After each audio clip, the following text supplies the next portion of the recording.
All right. Hello, hello, hello. There's a delay in me getting this out, but I was on vacation in Mexico and I just got back.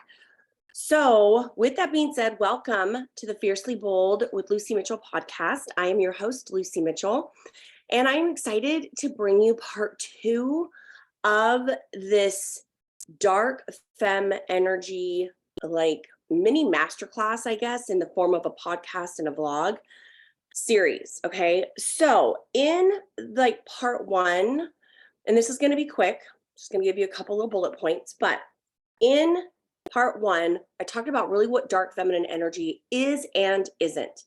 Okay. This isn't about being that, Russian spy, unless you like to role play.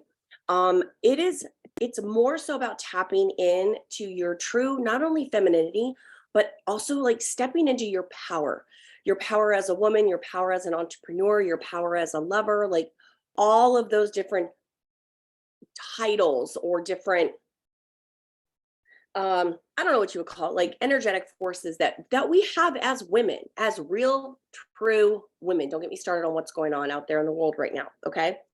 So what I want to do is I wanted to really just touch on, okay, so what does it take to be to become a femme fatale, which is a woman who's tapped into her dark feminine energy. And this is something that I have been studying for probably like the last 6 months, when I realized I was not being the realest and truest version of myself. Okay, so we're going to get right into it. I'm going to tell you that like I I wish I could tell you that accessing your dark feminine, and trying to think of the words, your dark feminine energy isn't going to be full of like glamour and like you're going to have to go and get all of these like makeovers and you know uh sexy heat. Although if that's your thing, girl, you do you, boo. I mean, part of it is about changing your persona, but it's a persona that you're comfortable with, that you have been suppressing, that you have been hiding. Okay. It doesn't mean simply wearing the right dress or wearing high heels or um, changing the tone of your voice. Okay. It's not as simple as an outfit change or like an update to your closet.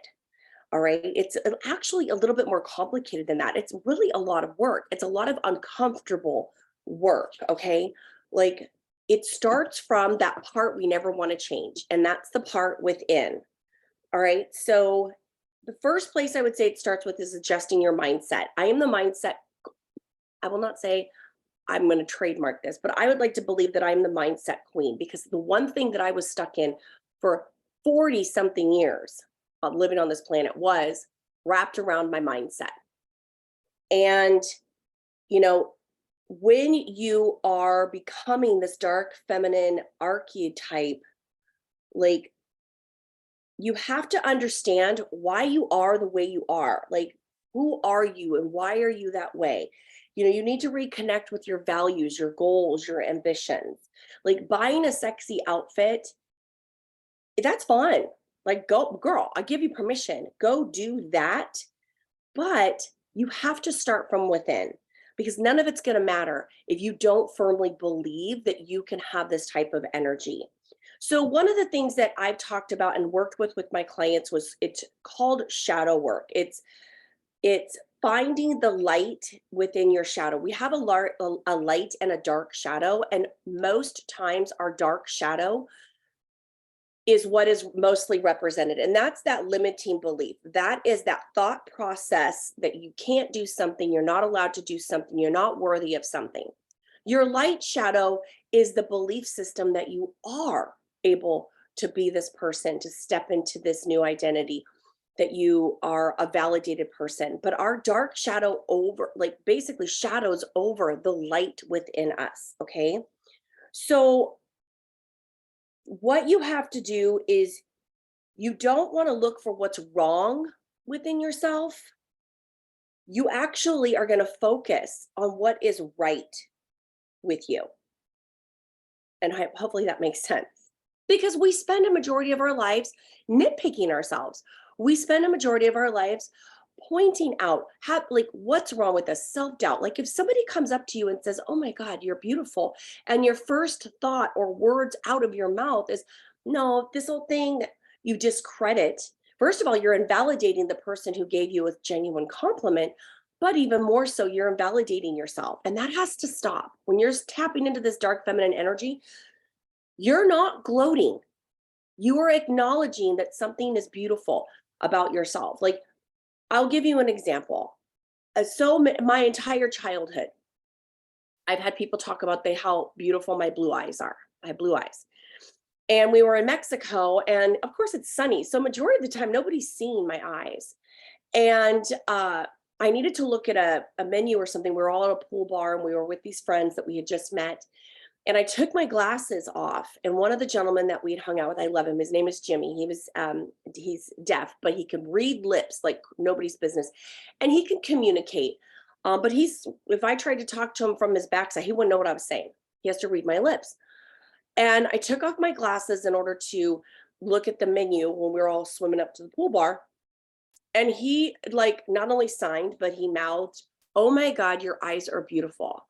And the old Lucy would have been like, "Oh, I have my dad's eye." I would put the credit somewhere else. And instead, looking at him, making eye contact so he can read my lips, I said, "Thank you so much. I think so too." And I didn't feel like I was boastful or gloating. I just finally recognized, first of all, I have the same eyes as my dad. Why wouldn't I be proud of that? Why wouldn't I boast about that, if that's what the word we want to go with? But why wouldn't I acknowledge that? And that only happened because I was able to tap in to this dark feminine energy, this fierceness. Okay. So the most crucial step in assessing and accessing your dark feminine energy is to start accepting the person that you are now. Okay. Say it again. You have to start accepting the person that you are now. Dark feminine energy really is all about learning to embrace every single part of yourself, the good and the bad. Okay. I have a habit of just speaking my mind, and that could be good and that could be bad. Depends on the person who's receiving the information. But I accept it, because why am I going to keep my thoughts to myself? I'm not being rude and hurtful and all of that, but I'm expressing my opinions because they're my opinions and I'm allowed to have them. If you don't like them, you can move on. The thing about embracing every single part of ourselves is that it's probably the difficult part, probably I would say, has stemmed from when we were young, because we were all taught, depending on what era you're in. I guess I'm Gen Z. I don't go off of those titles, but that to look at ourselves very critically. Okay, to eyeball our outfits before we left the house. And I don't know about you, but I never saw my mother looking at herself and telling herself that she was beautiful. I just had this conversation with my mom in Mexico, and I just said, as much as daddy was an amazing daddy, he did not know how to raise girls, because he had no problem he thought he was just making jokes about maybe how skinny I was. I had a very overactive metabolism. So I was like very tall and like 90 pounds. Didn't matter what I ate and how active I was. I didn't have any breasts. My breasts did not come of age as the normal little girl. Mine actually, one came first, the other one came later. It was a lopsided situation. But my dad, he made fun of that. But that formed the thought process in my mind that in order to have my dad's love, I needed to look perfect. In order to be validated by other people, I needed to be perfect. I needed to have everything balanced. And when it didn't, I had to, when I didn't get that love and that validation, what could I do to feel love? So it started a very downward spiral. And I had that conversation with my mom.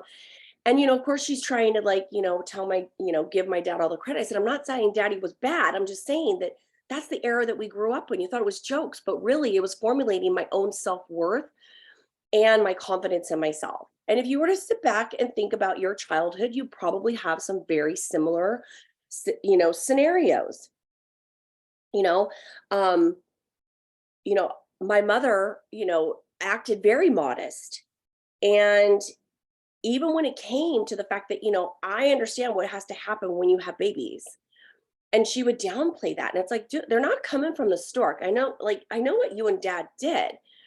That's normal. You're married. You're supposed to have sex. And procreate and have pleasure in that. But she was very modest in that. It's kind of like when you watched old episodes of I Love Lucy or something, and they slept in separate beds. And that was just for the idea that they were not together for lust and for love and for sex. They were just there to have companionship, but you slept in your own bed. Um, you know, we see people around us living a life beneath their means and looking at others that are living a life of thriving as lucky individuals. It's like that thought process that only the top 1% get everything they've ever wanted. Well, why, if you're not in the top 1%, why can't you get what it is that you want? So I want to set the record straight by saying you're not broken, you're not faulty. There's absolutely nothing wrong with you. You need to start accepting the darkest parts of yourself. Okay, that's just a part of life. We have a darkness and we have a light. Okay, cultivating your dark feminine energy is all about like radical, unconditional self acceptance, if that makes sense. It's about knowing who you are, knowing what you think is wrong with you, and loving yourself regardless of that. I'm going to say that again, because I wrote it down. Okay. It's about knowing who you are, knowing what you think is wrong with you, and loving yourself regardless of that. Babe, your uniqueness is what makes you special. You are who you are, not because of your good attributes, but also your bad ones. I want you to realize that there's nobody out there that is no, there's nobody out there that's like you. There's nobody out there that's like me. People always say I'm a freaking unicorn. But that's my power. That is my power. And I've stepped into that power. I used to think that was a bad thing. I need to be like Susan. I need to be like Karen. No, I need to be like Lucy, and you need to be like you, because there's nobody perfect. Even if you look at them like, though, their life must be perfect. That's just the highlight reel. Okay. That's what social media has done to us. I will tell you this in closing, in that for this part, is that when my dark energy was blocked, I was determined to improve every single part of myself, even the parts that I didn't think there was anything wrong with. I felt like they needed to be better. I would go and I would buy, oh my God, shopped way too much. Stocking up on TikTok does this to us, I feel, but even social media, like the latest, like there's nothing wrong with your body lotion, but because you see somebody using a different body lotion and you want to be like them, you go buy the body lotion. And that's just one example. Like going and beating ourselves up at the gym because you see somebody who has an ideal body, but you don't, that you want, but you don't know where that body came, like what they had to do to get to it. We're not perfect by nature. We all have flaws. We all have quirks. But what we're going to learn in the next few episodes of this dark feminine energy is what you can do to actually like accept your imperfections and make them part of your power. Does that make sense? Okay. So we're going to stop it right there. I want to give you more. I'm going to give you more. I'm going to bring you more. But for right now, I want you, if you have one task, and I'll write this in the show notes, I want you to write down everything that you feel is wrong with you. And then I want you to take that list and I want you to turn those statements or those words into something positive that makes you unique. That's that first stage of tapping into your dark feminine energy. Okay. So with that, wait for more, wait for part 3. I cannot wait to bring it to you. This has been such a fun journey. I will get a little bit more consistent, but life, I was in Mexico, I was having a good time. I want you to live fiercely bold. It's not that hard, babe. It isn't. And until next time, thank you so much for being a part of my community. I cannot wait for everything that's going to roll out, but I can't wait to hear from you about you tapping in to your dark feminine energy.